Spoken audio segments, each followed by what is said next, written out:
نبی کے صحابہ کے راستے پہ چل کے دلوں کا سکون ہم نے حاصل کیا ہے، لگا ہے نشہ جب سے جنت کا ہم کو اچاٹک ندی اس جگہ سے ہوا ہے، نبی کے صحابہ کے راستے پہ چل کے۔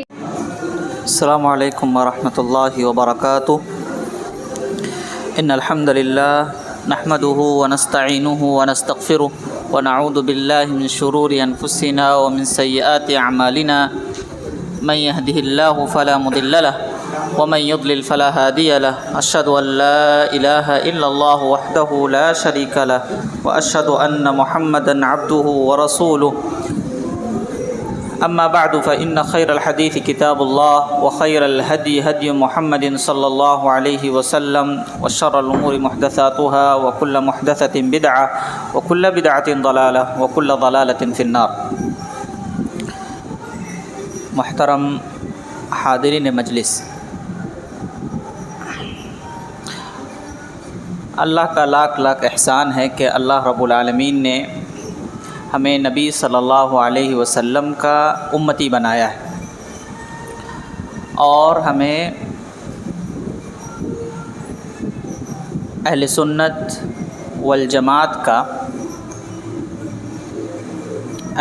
والجماعت کی ہدایت سے نوازا ہے۔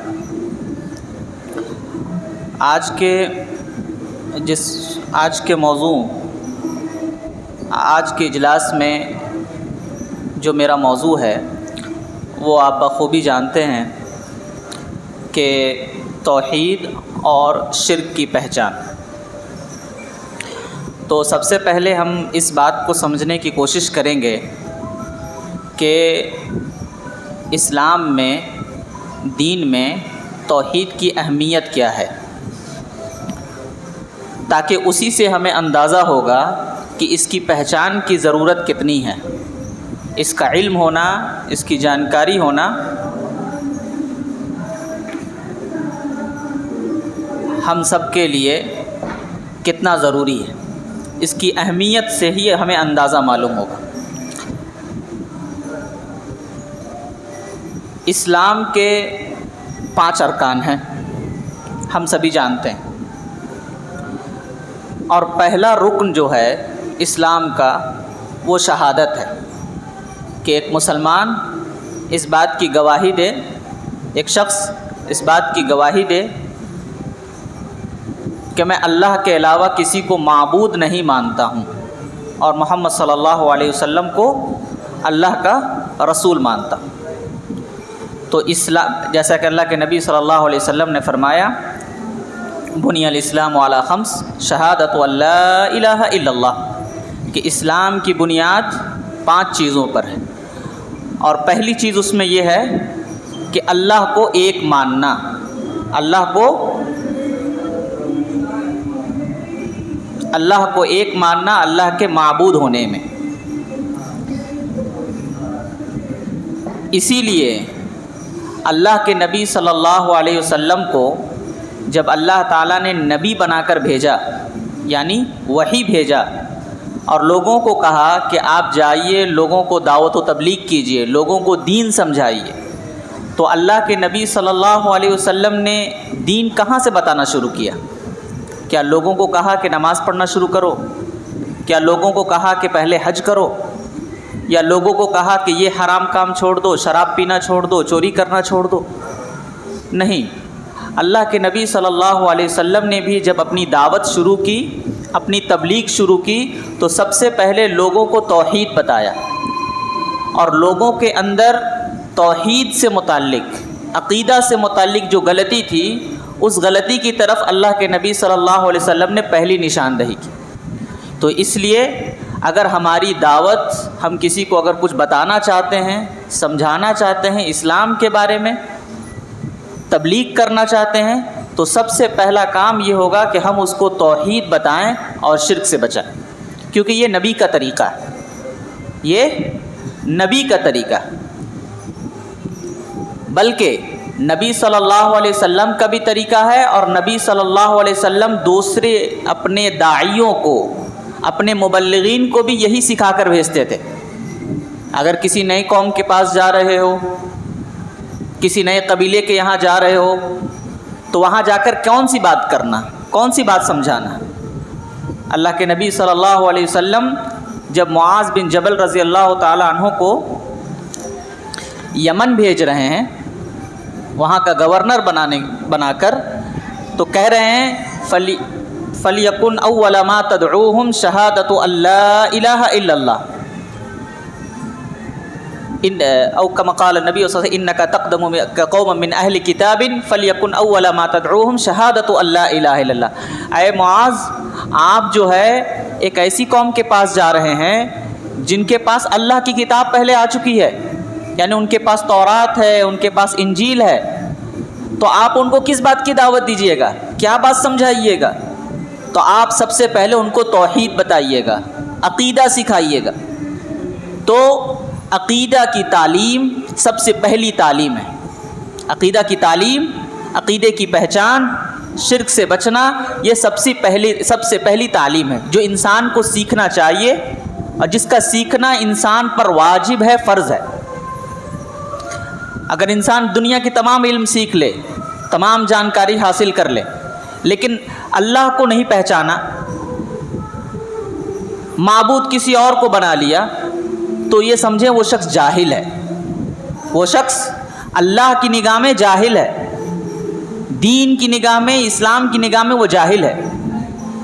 اس لیے اہل علم کہتے ہیں کہ انسان چاہے جتنا علم حاصل کر لے، انسان کا علم مکمل نہیں ہوتا جب تک کہ اس کے پاس توحید کا علم نہ آ جائے۔ امام ابن تیمیہ رحمہ اللہ نے فرمایا ہے کہ انسان کا علم اس وقت مکمل ہوتا ہے جب انسان کے پاس توحید کا علم ہوتا ہے۔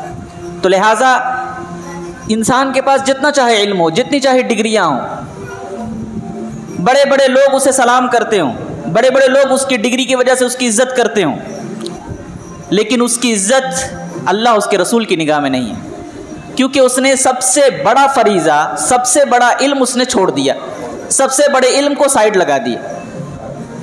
اس لیے علم سیکھنا، توحید کا علم سیکھنا، توحید کی پہچان حاصل کرنا، شرک کی معرفت حاصل کرنا، یہ واجب ہے، یہ اولین واجب ہے۔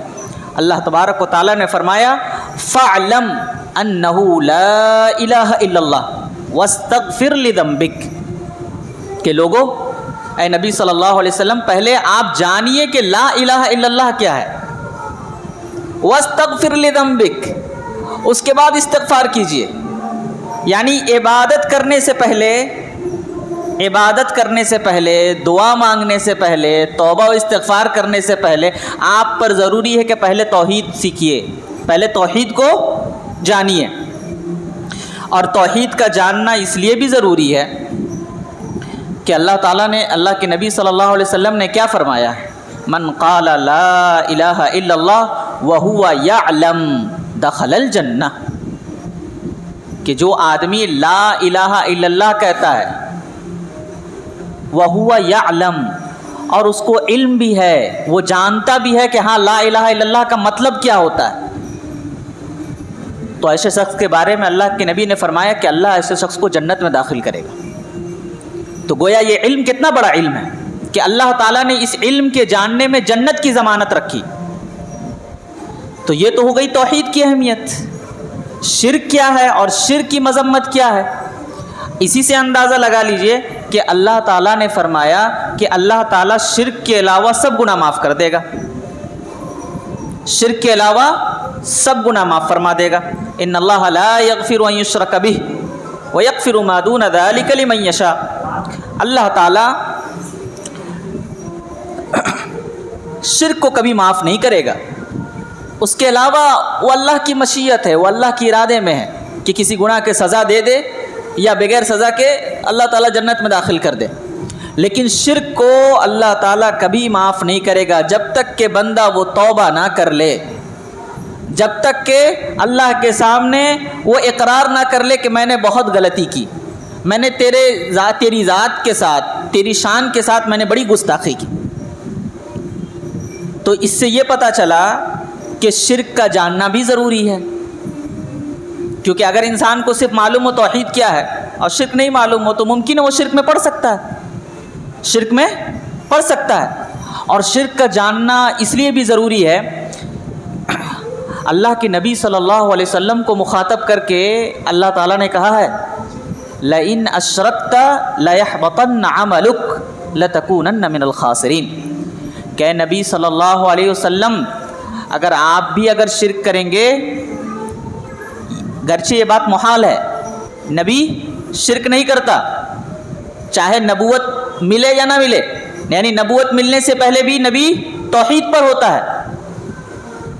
یہ ایک نبی سے اور نبی یعنی خیر الانبیاء سے، نبی اکرم صلی اللہ علیہ وسلم سے یہ تو قطعاً ممکن ہی نہیں، لیکن پھر بھی اللہ تعالیٰ مخاطب کرتے کیا فرما رہا ہے کہ اے نبی اگر آپ بھی اگر شرک کریں تو لَيَحْبَطَنَّ عَمَلُكَ آپ کے تمام عمل برباد ہو جائیں گے۔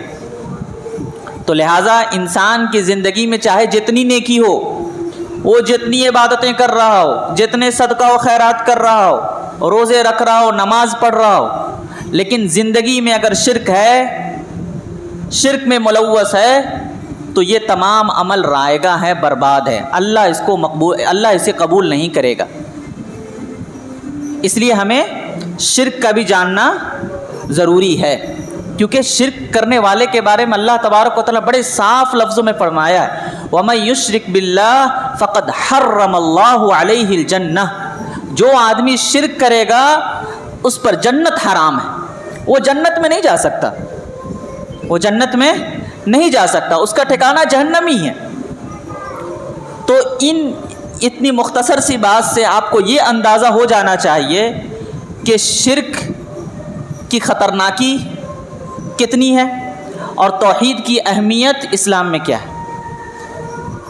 جتنا علم توحید کا ہوگا اور شرک کی جتنی صورتیں ہیں، جتنے اقسام ہیں، جتنے ٹائپ ہیں اس کے، جتنا اس کا علم ہوگا، جتنی اس کی جانکاری ہوگی، اتنا ہی آپ ایمان میں رہیں گے، آپ ایمان سے جڑے رہیں گے، اور جتنا ہی اس کے اندر آپ غفلت برتیں گے، جتنا ہی غفلت برتیں گے تو آپ کبھی نہ کبھی اس چنگل میں پھنسیں گے۔ اس لیے علم ہونا، توحید کا علم ہونا بہت ضروری ہے۔ اگر توحید کا علم نہیں ہوا تو انسان گمراہی میں کبھی بھی ملوث ہو سکتا ہے، کبھی بھی پڑ سکتا ہے۔ تو یہ بات سے اب اس کے بعد ہم دوسری بات یہ سمجھتے ہیں کہ توحید، یہ تو ہم نے اہمیت جان لی یا اس کی ضرورت سمجھ لی کہ توحید کا پہچاننا اس لیے ضروری ہے کہ اس میں اللہ تعالیٰ نے جنت لکھ رکھا ہے، اور شرک جاننا اس لیے ضروری ہے کہ اللہ نے شرک کرنے والے پر جنت حرام قرار دیا۔ تو یہ تو ہمیں ضرورت سمجھ میں آ گئی۔ تو اب ہمارے اوپر ذمہ داری ہے کہ ہم یہ سمجھے توحید کیا ہے، توحید کسے کہتے ہیں۔ تو موٹے موٹے لفظوں میں یہ سمجھیں کہ توحید دو طرح کی ہے، توحید دو طرح کی۔ ایک توحید یہ ہے کہ اللہ تعالیٰ کے بارے میں علم ہو جانا، اللہ تعالیٰ کے بارے میں علم ہو جانا، جانکاری ہو جانا کہ اللہ رب ہے، اللہ رازق ہے، اللہ خالق ہے، یا اسی طرح اللہ کے بہت سارے نام ہیں، اللہ کے بہت ساری صفات ہیں، یعنی اللہ کے بہت اچھے اچھے نام ہیں، الرحمن ہے، رحیم ہے، اللہ کی بہت ساری صفات ہیں۔ اللہ معاف کرتا ہے، اللہ سنتا ہے، اللہ حکمت رکھتا ہے، تو اللہ کے بہت ساری صفات ہیں۔ تو اس کی جانکاری حاصل کرنا یہ ایک توحید ہے، یہ ایک توحید ہے جس کو ایک علمی توحید کہتے ہیں، یعنی اس کی جانکاری ہونی چاہیے۔ اور اس کے بارے میں اکثر طور پر الحمدللہ موٹی موٹی جانکاری مسلمانوں کے پاس ہوتی ہے کہ ہاں رب اللہ ہے، پیدا کرنے والا اللہ ہے، دنیا بنانے والا اللہ ہے، اللہ رحمان ہے، اللہ رحیم ہے، اللہ غفور ہے۔ یہ علم سب کے پاس ہوتا ہے الحمدللہ کچھ حد تک۔ دوسرا توحید یہ ہے جس کو کہتے ہیں عمل کی توحید، یعنی آپ نے اللہ کو مان لیا کہ اللہ رب ہے، اللہ خالق ہے، اللہ رازق ہے، تو آپ یہ بھی مانیے کہ اللہ ہی معبود ہے، اللہ ہی معبود ہے یعنی عمل عبادت اللہ کی کرنی ہے۔ توحید جس کو اہل علم کی زبان میں کیا کہتے ہیں؟ توحید الوہیت، یعنی عمل کی توحید کہ عبادت کس کی کرنی ہے؟ اللہ کی کرنی۔ معبود کس کو ماننا ہے؟ عبادت کے لائق کس کو سمجھنا ہے؟ وہ اللہ کو سمجھنا ہے۔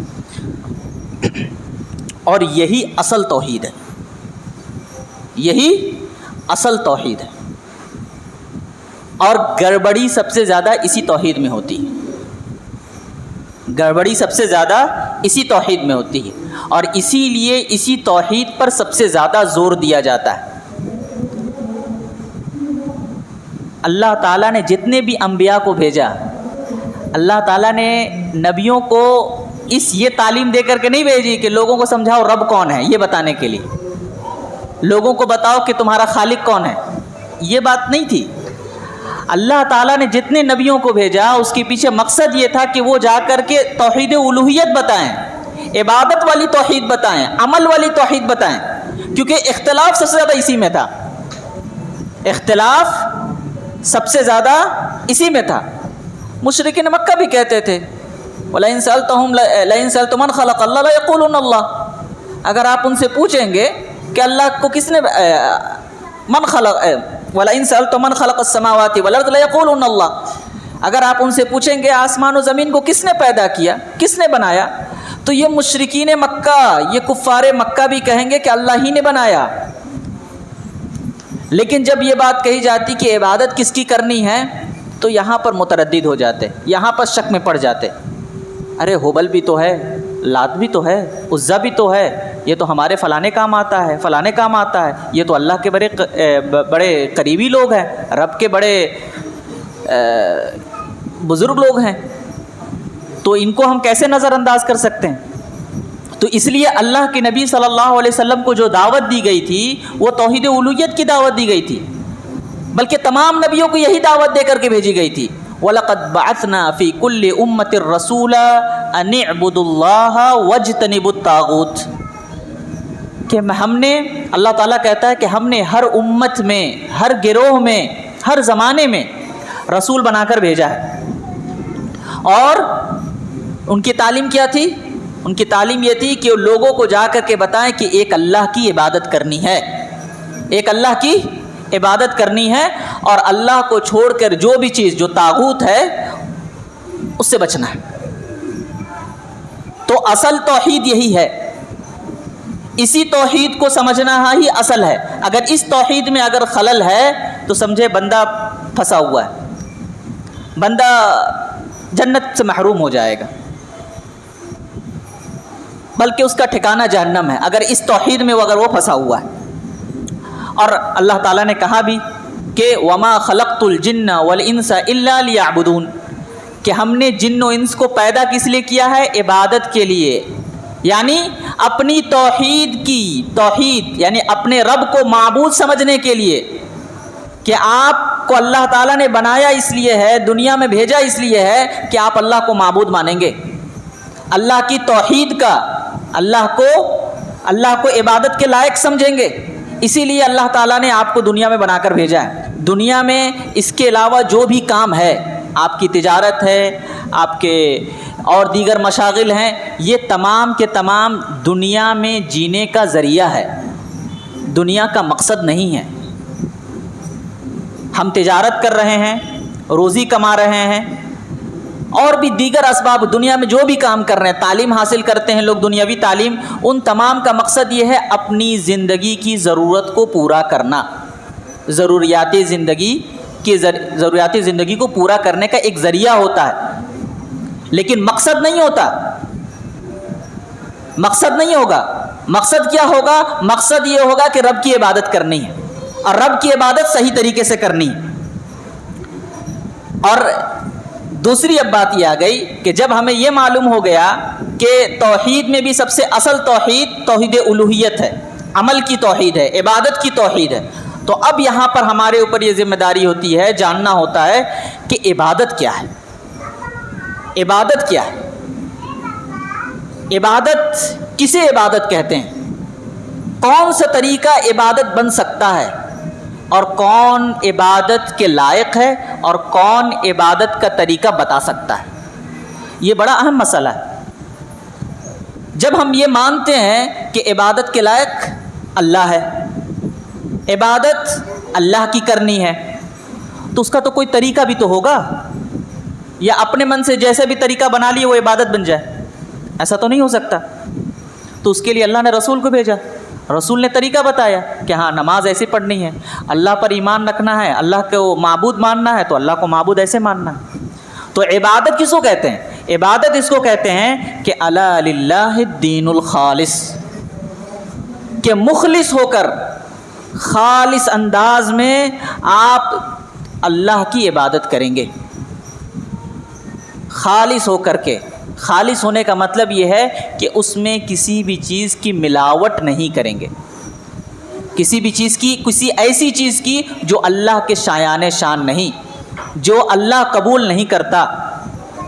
الا للہ الدین الخالص. اس لیے عبادت کی جتنی قسم ہے، عبادت کی جتنی قسم ہے، وہ تمام کی تمام عبادت اللہ کے لیے کرنا ہے. مثال کے طور پر عبادت کی ایک قسم زبان کی عبادت ہے. زبان کی عبادت ہے، ہم ذکر و اذکار کرتے ہیں، اللہ کے لیے کرتے ہیں، اللہ کو یاد کرتے ہیں، تو یہ زبان کی عبادت ہو گئی. اسی طرح ہم مال کی عبادت کرتے ہیں، ذبح کرتے ہیں، قربانی کرتے ہیں، حج کرتے ہیں، صدقہ دیتے ہیں، تو یہ عبادت بھی اللہ کی ہوگی. ہم بدن سے بھی عبادت کرتے ہیں، نماز پڑھتے ہیں، روزہ رکھتے ہیں، تو یہ تمام عبادتیں اللہ کے لیے ہونی چاہیے. اس میں کسی دوسرے کو ہم شریک نہیں بنائیں گے. مثال کے طور پر اللہ تعالیٰ نے کہا کہ دعا کرنا ہے، دعا عبادت ہے. اس کو تھوڑا بعد میں تھوڑا اور تفصیل سے سمجھیں گے شرک والے مسئلے پہ جب گفتگو کریں گے. پہلے یہ سمجھیے کہ عبادت اللہ کی کرنی ہے، اور عبادت کا ایک اہم حصہ دعا ہے. اللہ تعالیٰ نے کہا فَاعْبُدُوا اللَّهَ فَادْعُوا اللَّهَ مُخْلِصِينَ لَهُ الدِّينَ. اللہ کو اگر جب پکارنا ہے، اللہ سے جب کچھ مانگنا ہے، کچھ مدد مانگنی ہے، کچھ طلب کرنا ہے، تو مخلص ہو کر کے صرف اللہ سے مانگنا ہے، وہاں پر کسی دوسرے کو نہیں پکارنا ہے. لا تدعوا مع اللہ الہا آخر لا برہان لہ بھی، کہ اللہ کے ساتھ کسی دوسرے کو نہیں پکارنا ہے. جب دعا مانگنی ہے تو اللہ سے دعا مانگنی ہے. قربانی کرنا ہے، نظر مانگنا ہے، نیاز کرنا ہے، کس لیے کرنا ہے؟ اللہ کے لیے کرنا ہے، کیونکہ یہ عبادت ہے، یہ مال کی عبادت ہے. اگر ہم بدن کی بھی عبادت کر رہے ہیں وہ تمام کے تمام اللہ کے لیے کریں گے. قربانی کر رہے ہیں، کسی جانور کو اللہ کے راستے میں ہم دینا چاہ رہے ہیں، ذبح کرنا چاہ رہے ہیں، تو اللہ کے لیے کریں گے، اس میں کسی کو ہم شریک نہیں کریں گے. تو یہ ہے عبادت. اس عبادت میں کسی کو بھی ہمیں شامل نہیں کرنا. اور جب اگر ہم شامل کریں گے تو وہ شامل کرنے کا انجام کیا ہوگا؟ وہی شرک ہوگا.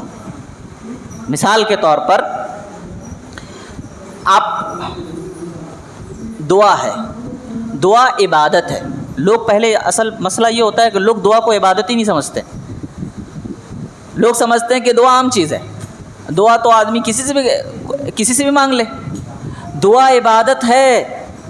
اللہ کے نبی صلی اللہ علیہ وسلم نے فرمایا دعا هو العبادہ، دعا عبادت ہے. جب ہم نے پہلے جان لیا کہ عبادت اللہ کی کرنی ہے تو اسی عبادت کا ایک حصہ دعا بھی ہے، تو دعا بھی اللہ ہی کے لیے کرنا ہے، اس میں کسی کو کسی بھی طرح سے شریک نہیں کرنا ہے. اللہ کے نبی اللہ تبارک و تعالیٰ نے فرمایا وقال ربکم ادعونی استجب لکم ان الذین یستکبرون عن عبادتی سیدخلون جہنم داخرین. اللہ تعالیٰ نے فرمایا کہ مجھ سے دعا مانگو، ادعونی، مجھ سے دعا مانگو، استجب لکم، میں تمہاری دعا قبول کروں گا. ان الذین یستکبرون عن عبادتی، جو میری عبادت سے منہ موڑتا ہے، یعنی دعا سے منہ موڑتا ہے، اللہ سے دعا نہیں مانگتا یا دعا ہی نہیں کرتا، تو اللہ تعالیٰ اس کا ٹھکانہ جہنم بنائے گا، بلکہ ذلیل کر کے اسے سیدخلون جہنم داخرین، ذلیل کر کے اسے جہنم میں داخل کرے گا. کیوں؟ کیونکہ اس دعا جو عبادت تھی اس عبادت کو اس نے اللہ کو چھوڑ کر کے کسی دوسرے سے اس نے دعا کرنے لگی۔ اسی طرح اگر مدد مانگنا ہے ایسا مدد جو اللہ ہی دے سکتا ہے، اور وہ مدد اگر ہم اللہ کو چھوڑ کر کسی دوسرے سے اگر مانگ رہے ہیں تو وہ بھی شرک ہوگا۔ اس لیے اللہ تعالیٰ نے اللہ کے نبی صلی اللہ علیہ وسلم نے فرمایا اذا سألت فاسأل اللہ واذا استعنت فاستعن باللہ، اگر مانگنا ہے تو اللہ سے مانگ لو، دعا کرنی ہے تو اللہ سے دعا کرو، کچھ مدد مانگنی ہے تب بھی اللہ ہی سے مانگو، تب بھی اللہ ہی سے مانگو۔ تو شرک کیا ہے؟ شرک دراصل یہ ہے کہ آدمی الوہیت کے باب میں، عبادت کے باب میں انسان شرک کیسے کرتا ہے؟ شرک انسان 3 طریقے سے کرتا ہے۔ ان 3 بات کو اگر آپ سمجھ گئے تو آپ نے شرک کو پہچان لیا۔ 3 طریقے سے انسان عبادت کے باب میں شرک کرتا ہے۔ نمبر 1 کہ جو کام اللہ تعالیٰ کر سکتا ہے، جس کی قدرت، عبادت اللہ کی کرنی ہے، سجدہ اللہ کے لیے کرنا ہے، تو جتنی بھی عبادت ہے اگر وہ اللہ کو چھوڑ کر کے کسی دوسرے کے لیے اگر کیا جا رہا ہے تو یہ واضح شرک ہے۔ یہ واضح شرک ہے کہ کوئی بھی عبادت مثال کے طور پر سجدہ کرنا، سجدہ کس کا کرنا ہے؟ اللہ کا کرنا ہے۔ تو اگر کوئی آدمی سجدہ جیسی عبادت اللہ کو چھوڑ کر کے کسی دوسرے کے سامنے اپنے ماتھے اگر ٹیکے گا تو اس نے کیا کام کیا؟ یعنی اللہ کی عبادت کو کسی دوسرے کے لیے کیا۔ جو کام اللہ کے لیے کرنا چاہیے وہ کام کسی مخلوق کے لیے کیا۔ تو شرک، یہ ایک شرک کی سب سے بڑی چیز یہ ہے۔ مثال کے طور پر ایک اور مثال لے لیجئے اسی کی، کہ اللہ تعالیٰ نے فرمایا کہ نظر مانگنا ہے، نظر و نیاز کرنا ہے کہ کوئی کام نہیں ہو رہا ہے تو اس کام کے لیے ہم اللہ تعالیٰ سے نظر مانگ لیے کہ اگر میرا یہ کام پورا ہو گیا تو میں اللہ کے راستے میں ایک جانور دے دوں گا یا کچھ مال صدقہ کر دوں گا۔ اب اگر کوئی شخص یہ نظر و نیاز اللہ کے علاوہ کسی دوسرے کے نام کا مانگ لے، یہ نظر کسی دوسرے سے مانگ لے، کسی مخلوق سے مانگ لے جو اللہ کا بندہ ہے، جو اللہ کا مخلوق ہے، تو اس نے کیا کیا؟ اللہ کی عبادت کو کسی دوسرے کے لیے کر دیا۔ کیونکہ نظر مانگنا یہ اللہ کا حق ہے، یہ اللہ سے کیا جاتا ہے، کسی غیر اللہ سے، اللہ کے بندے سے، اللہ کی مخلوق سے یہ کام نہیں کیا جاتا۔ تو کوئی بھی عبادت اگر وہ عبادت بدن کی ہے، نماز ہے، روزہ ہے، یا مال کی ہے، زکوٰۃ ہے، صدقہ ہے، یا اسی طرح نظر و نیاز بھی ہے کیونکہ اس میں بھی مال لگتا ہے، تو یہ تمام کے تمام، یا اسی طرح دعا ہے، تو یہ تمام عبادت اگر اللہ کو چھوڑ کر کسی دوسرے کے لیے کر رہے ہیں تو یہ عین شرک ہے۔ دوسرے شرک کی قسم یہ ہے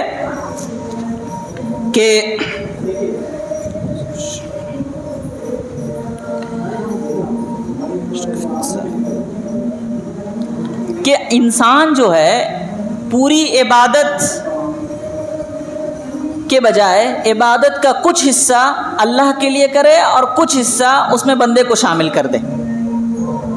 اس نقطے کو سمجھیں کہ عبادت جو ہے، عبادت ایک تو شرک ہمیں یہ سمجھ میں آیا کہ ایک عبادت اللہ کی کرنی ہے، وہ اللہ کو چھوڑ کر کے ہم نے کسی دوسرے کے لیے عبادت کر لی۔ سجدہ اللہ کے لیے کرنا ہے، ہم سجدہ اللہ کے لیے نہ کر کے کسی دوسرے کے سامنے، کسی شخص کے یا کسی شخص کے قبر کے سامنے ہم نے ماتھا ٹیک دیا، تو یہ ایک عبادت، یہ عبادت اللہ کی عبادت ہم نے ادھر سے اٹھا کر کے ادھر دے دیا۔ دوسری چیز یہ ہے شرک کی کہ انسان عبادت اللہ ہی کی کرے گا، انسان عبادت اللہ ہی کی کر رہا ہے، لیکن اس میں کچھ حصہ کسی دوسرے کے لیے بنا رہا ہے، کسی دوسرے کے لیے بنا رہا ہے۔ مثال کے طور پر تعویذ کو لے لیتے ہیں، تعویذ کو لے لیتے ہیں۔ اب تعویذ اگر کوئی شخص باندھتا ہے اور یہ عقیدہ رکھتا ہے کہ میں تو بیمار ہو گیا ہوں اور بیماری میں دعا اللہ ہی سے کرنا چاہیے، تو چلو کیا کہتے ہیں یہ ہم دھاگا باندھ لیتے ہیں، اللہ تعالیٰ اس دھاگے کے ذریعے سے شفا دے دے گا، اس دھاگے کے ذریعے سے شفا دے دے گا۔ تو یہاں پر اس نے کیا کیا؟ شرک کیوں کیا؟ کیونکہ اس نے ایسی چیز کو ذریعہ بنا لیا، ایسی چیز کو ذریعہ بنا لیا جس کو اللہ اس کے رسول نے ذریعہ بنانے کا حکم نہیں دیا۔ اللہ نے کہا بھائی بیمار ہو رہے ہو، پریشان حال ہو، طبیعت ٹھیک نہیں ہے، اللہ سے دعا کرو۔ تم نے ایک سبب، ایسے سبب بنا لیا جو کبھی مسلمانوں کو طریقہ نہیں رہا۔ یا اس کو بہت ہی اچھے انداز میں دعا میں سمجھ لیتے ہیں، دعا کی مثال میں سمجھ لیتے ہیں۔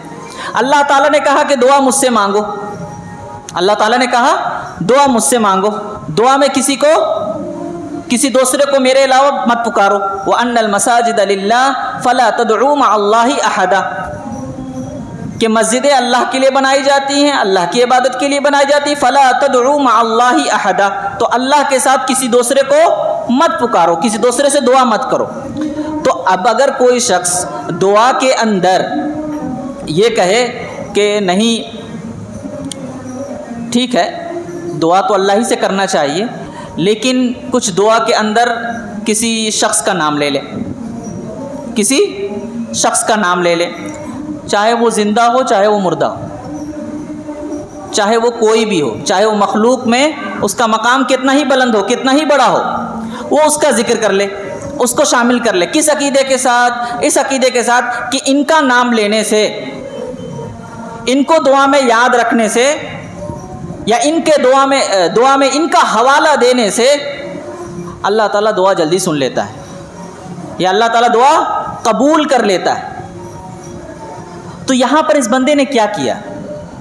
یہاں اس بندے نے شرک کیسے کیا؟ یہاں بندے نے شرک ایسے کیا کہ بھائی دعا اللہ کی عبادت ہے، عبادت صرف اللہ کی کرنی چاہیے، اس میں کسی کو بھی شریک نہیں کرنا چاہیے۔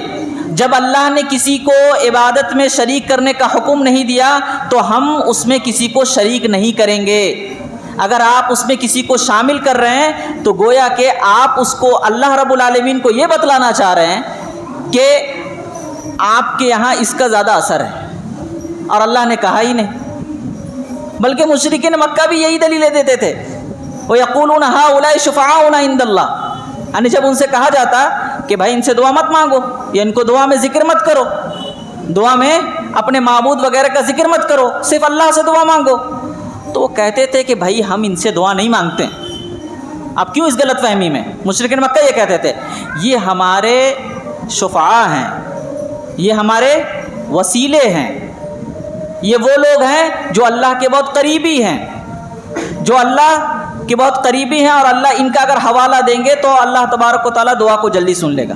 ہم ان سے دعا نہیں مانگتے، ہم ان سے دعا نہیں کرتے۔ تو سوچئے دلیل آج دونوں طرح ایک ہی طرح کی دلیلیں پیش کی جا رہی ہیں۔ وہی سوچ، پرانی سوچ آج تک قائم ہے کہ ہاں ٹھیک ہے دعا تو اللہ ہی سے کرنا ہے، لیکن کچھ واسطے ذکر کرنا ہے، کچھ واسطے کو بتانا ہے، کیونکہ واسطے لگانے سے اللہ تبارک و تعالیٰ دعا کو جلدی سن لیتا ہے۔ تو بھائی یہ بتائیں کیا یہ واسطہ کی حیثیت اللہ کے سامنے کچھ ہے دعا کے معاملے میں کہ آپ دعا جیسی عبادت اس بندے کے لیے کرنے لگیں؟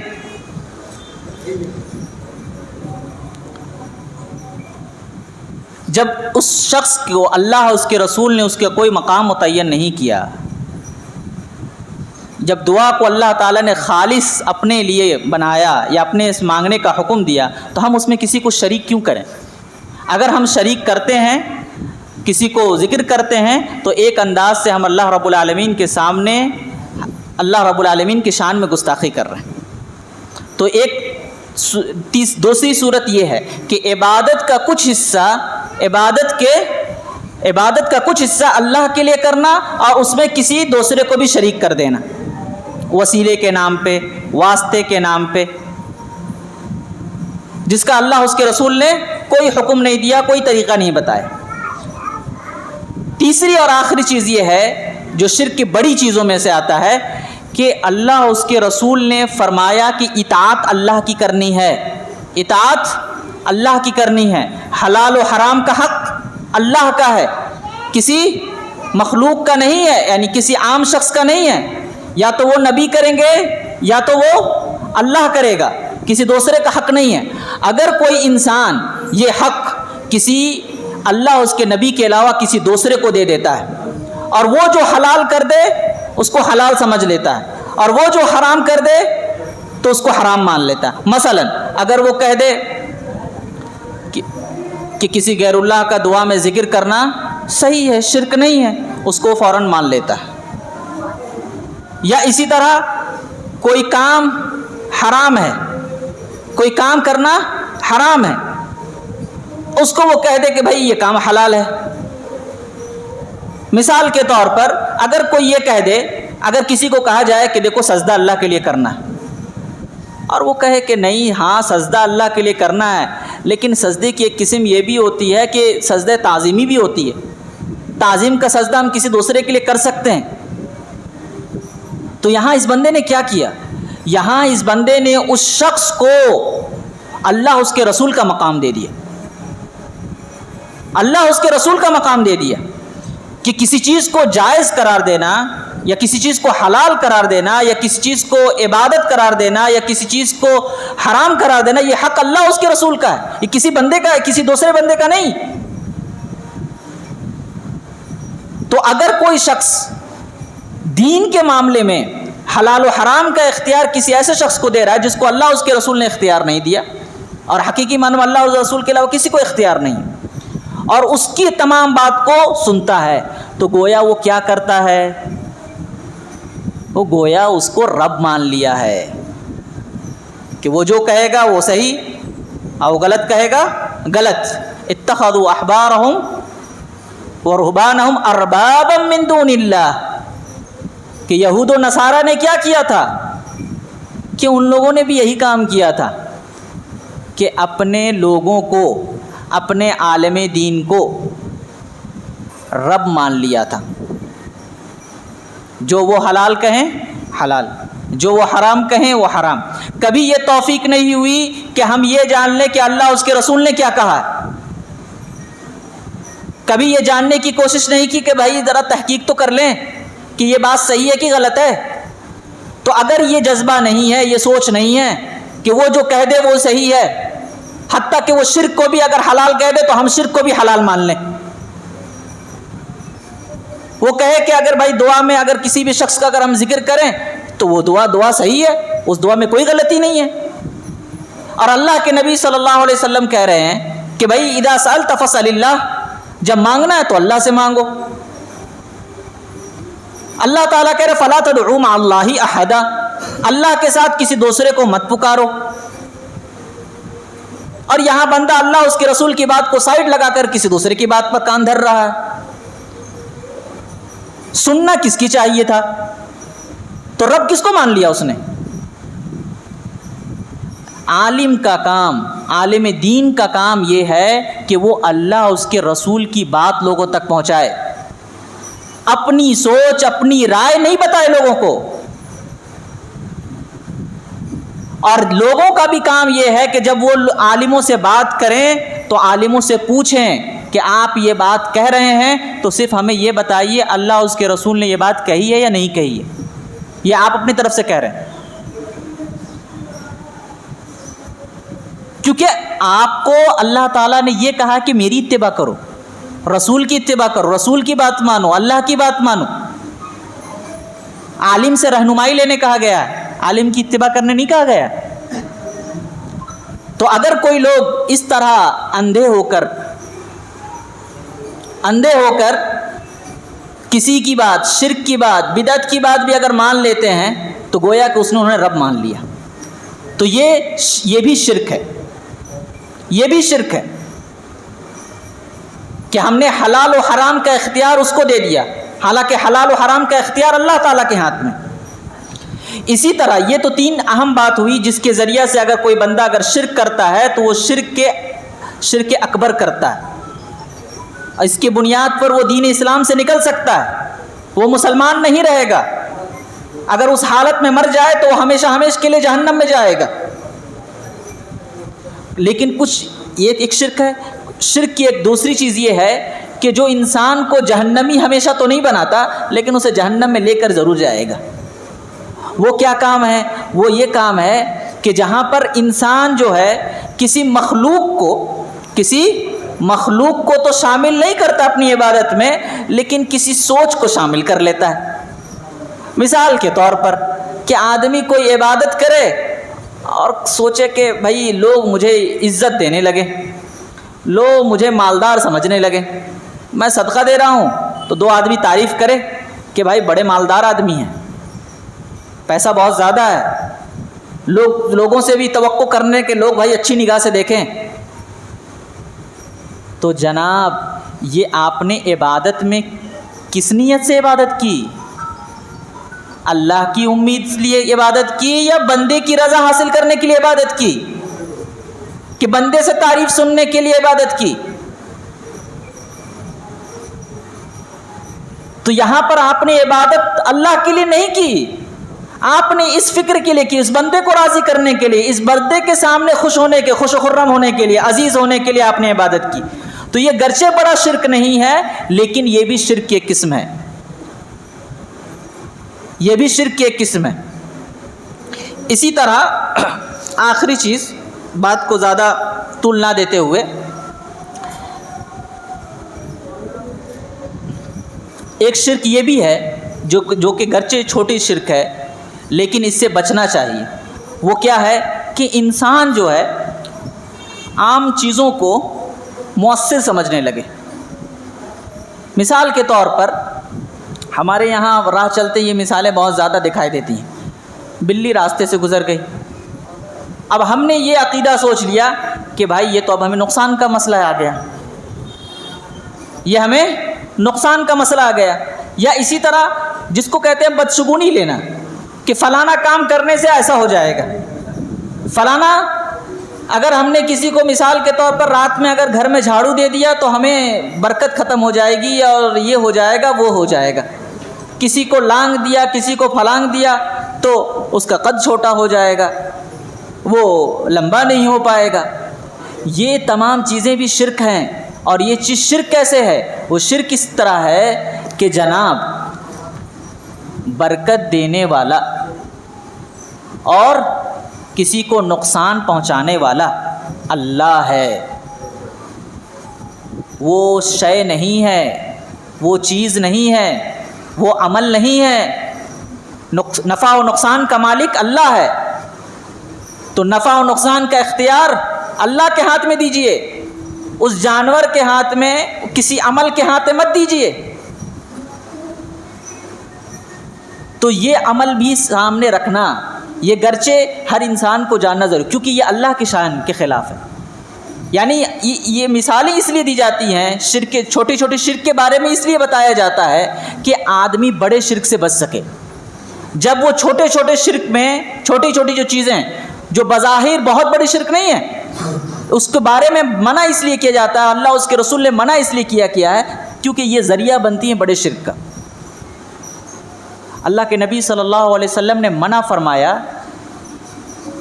کہ لا تجعلوا قبری عیدا، کہ میرے قبر کو عیدگاہ مت بنانا، جشن کا سامان، جشن کی طرح میرے قبر کے سامنے آ کر کے مت کرنا، بھیڑ مت لگانا، وہاں پہ آ کر کے میرے قبر کے سامنے کوئی عبادت مت کرنا۔ کیوں کہا؟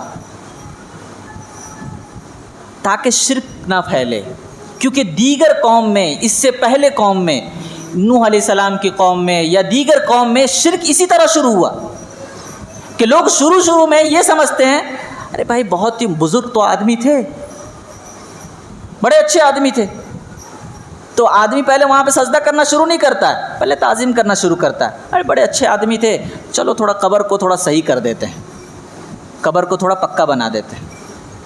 پھر ایک نسل آئے گی جو یہ سوچے گی اچھا پیچھے والوں نے تو قبر کو پختہ بنایا تھا تو چلو ہم تھوڑا قبر کو اور اونچا کر دیتے ہیں۔ چوتھی قوم آتی ہے، تیسری قوم آتی ہے جو ایک عمارت بنا دیتی ہے، اور پانچویں چھٹی قوم آ کر کے سوچنے لگے بھائی عمارت بنی ہوئی ہے، مسجد کی شکل میں بنی ہوئی ہے، تو کچھ تو کام ہوگا، خالی بنانے کے لیے تو نہیں ہے، کچھ تو مقصد ہوگا۔ تو شیطان یہ خیال دلا کر کے اس کی عبادت شروع کروا دیتا ہے۔ تو سوچیں اللہ کے نبی صلی اللہ علیہ وسلم نے پہلے مرحلے میں منع کیا کہ بھائی قبر کو پختہ مت بناؤ، قبر کو زیادہ اونچی مت کرو، تاکہ شرک کا مسئلہ ہی ختم ہو جائے. نہ رہے گا بانس نہ بجے گی بانسری.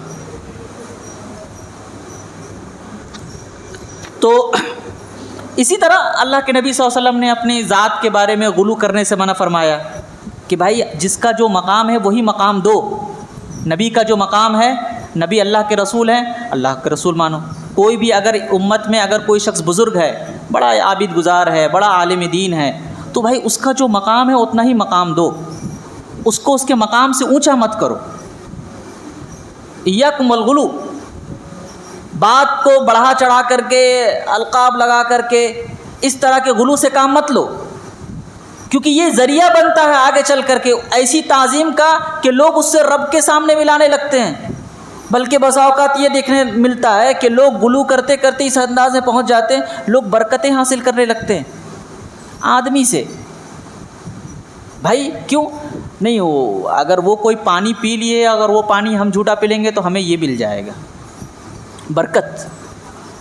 بھائی برکت کا اختیار اللہ کے ہاتھ میں ہے، برکت اس شخص میں نہیں ہے. برکت صرف ایک ذات میں تھی، صرف ایک ذات میں، وہ اللہ کے نبی صلی اللہ علیہ وسلم کی ذات میں تھی. اس کے علاوہ کوئی بھی شخص برکت نہیں رکھتا. تو اللہ کے نبی صلی اللہ علیہ وسلم نے غلو سے کیوں منع فرمایا؟ غلو سے اس لیے منع فرمایا تاکہ اس طرح کا ذریعہ ہی نہ پیدا ہو کہ لوگ اس نتیجے پر ہی نہ پہنچیں کہ اس کو معبود بنا لیں، اس کی تعظیم کرنے لگیں اور اسے رب کا مقام دینے لگیں، اس کو برکت کا ذریعہ سمجھنے لگیں. تو یہ تمام باتیں، یعنی جو اسلام کا جو نظام ہے یا توحید کا جو ہمیں اختیار کرنے کا حکم دیا گیا ہے، یا شرک سے جو بچنے کا جو پہچان کا جو ہمیں طریقہ بتایا گیا ہے، اس میں جب آپ غور کریں گے تو اس میں ایک سب سے اہم چیز یہ ہے کہ اللہ تعالیٰ نے ہمیں جہاں واضح انداز میں جو شرک ہے وہ شرک بتایا، اور جو چیزیں شرک بن سکتی ہیں آگے چل کر کے وہ بھی بتایا، تاکہ بندہ شرک سے ہمیشہ خالی رہے. اس لیے شرک کی پہچان، چاہے وہ چھوٹا شرک ہو، چاہے شرک کا ذریعہ بن رہا ہو یا وہ بڑا شرک ہو، اس کا جاننا ضروری ہے. اور اس کو اگر اس نقطے پر اگر صرف سمجھ لیں، اس نقطے کو اگر سمجھ لیں کہ عبادت اللہ کی ہے، لا الہ الا اللہ، معبود اللہ ہی کو ماننا ہے، کوئی بھی عبادت صرف اللہ ہی کے لیے کرنی ہے، کسی بھی مخلوق کو، کسی بھی شے کو اس میں شامل نہیں کرنا. اگر یہ بات کو، اگر آپ نے سیدھے بات کو اگر سمجھ لیا اور اپنی زندگی میں بسا لیا تو اللہ رب العالمین انشاءاللہ آپ کو شرک سے محفوظ رکھے گا، چاہے وہ چھوٹا شرک ہو، چاہے وہ بڑا شرک ہو، چاہے وہ شرک کے پہنچانے کا ذریعہ بنتا ہو. بعض لوگ کہتے ہیں کہ لا الہ الا اللہ کا مطلب بھائی یہ تھوڑی ہے، لا الہ کا مطلب یہ ہے کہ بھائی اللہ کو رب مان لو. یعنی لوگ دوسروں کو درس دیتے ہیں، دوسروں کو سمجھاتے ہیں. لوگ کہتے ہیں بھائی، یہ لوگ کہتے ہیں توحید کا مطلب ہے اللہ کی عبادت کرنا. نہیں، یہ غلط بولتے ہیں. توحید کا مطلب کیا ہے؟ اللہ کو پہچان لینا. مان لیے نا اللہ کو رب ہے، مان لیے نا اللہ مالک ہے، اللہ رازق ہے، بات ختم. لا الہ الا اللہ کا معنی کیا بیان کریں گے؟ معنی اس کا یہ ہے لا موجد الا اللہ. یعنی کلمہ پڑھنے کا مطلب کیا ہوا؟ کلمہ پڑھنے کا مطلب یہ ہوا کہ بھائی اللہ کو مان لو کہ اللہ خالق ہے، اللہ دنیا بنانے والا ہے. باقی دنیا میں اپنی عبادت اس طرح کرو، تھوڑی اللہ رب العالمین کچھ اس پر پکڑ رکھتا ہے. وہ تو اللہ رب العالمین نے آزاد رکھا ہے. یہ خیانت ہے، یہ دین کے ساتھ بڑا کھلواڑ ہے کہ جس دین کو اللہ نے آدم علیہ الصلوۃ والسلام سے لے کر نبی صلی اللہ علیہ وسلم تک صرف اس لیے بنا کر کے بھیجا، اس لیے نازل کیا کہ اللہ کی عبادت کی جائے، لوگ اللہ کو معبود مان لے. آپ نے پورا اس کا مسئلہ ہی ختم کر دیا، پورے اوراق ہی الٹ دیے. معبود اور معبود برحق کا جو اصل مفہوم ہے اسی کو سائڈ کر دیا. بس توحید کا مطلب یہ بتا دیا کہ بھائی اللہ کو پہچان لو. عبادت کیسی کرنی ہے، عبادت میں اللہ رب العالمین کو کس طرح شامل رکھنا ہے اور اس میں کسی طرح کو کسی چیز کو بھی شریک نہیں بنانا ہے، اس کا پورا باب ہی آپ نے ختم کر دیا. بھائی تو یہ تو اصل توحید ہے. اور اسی کی بات میں نے آپ کو شروع میں بتائی کہ نبی لوگوں کو رب بتانے کے لیے نہیں آتا ہے، لوگوں کو یہ درس دینے نہیں آتا ہے کہ آپ اپنے خالق کو مان لو، اپنے مالک کو مان لو، اپنے رازق کو مان لو، کیونکہ یہ بات سب کوئی جانتا تھا. اور آج بھی اکثر لوگ اس بات کا اقرار کرتے ہیں کہ ہاں رب اللہ ہی ہے، رب میرا رب کون ہے، میرا خالق کون ہے، اس کا اعتراف کرتے ہیں. اختلاف پوری دنیا میں، چاہے مسلمانوں میں یا مسلمانوں کے علاوہ کسی بھی قوم و مذہب میں اختلاف اسی بات کا ہے کہ عبادت کس کی جائے گی، عبادت کے لائق کون ہے، عبادت کا حق کون رکھتا ہے. یہی اصل اختلاف ہے. اور اسی اختلاف کو مٹانے کے لیے اللہ نبی کو بھیجتا ہے، اپنی کتاب نازل کرتا ہے. اور وہی اسی توحید کا جاننا ہی اصل دین ہے. اس کے علاوہ کسی دوسری چیز کو اگر ہم توحید سمجھ رہے ہیں تو وہ توحید اصل توحید نہیں. اور اگر اسی توحید پر اگر قناعت کر لیے تو یقینی ہے کہ ایسا انسان شرک میں ملوث ہوگا، شرک میں پڑے گا، وہ بچ نہیں سکتا. کہ جب وہ اپنے پورے دین کا مرکز اللہ کو پہچاننے میں لگا دے، اللہ کی عبادت میں نہ لگائے. تو یہ اتنی سی مختصر سی بات تھی، بے ترتیبی بات تھی، غیر مرتب بات تھی. اللہ رب العالمین ہمیں توحید کا مفہوم صحیح طور پر سمجھنے کی توفیق عنایت فرما. الہ العالمین ہمیں شرک سے بچا، شرک کی جو مذمت آئی ہے اس سے ہمیں دور رکھ. اللہ رب العالمین ہمارے اعمال کی اصلاح فرما، ہمیں جنت میں داخلہ عطا فرما. آمین. وآخر دعوانا الحمدللہ رب العالمین، وصلی اللہ علی نبینا محمد وعلی آلہ وصحبہ اجمعین.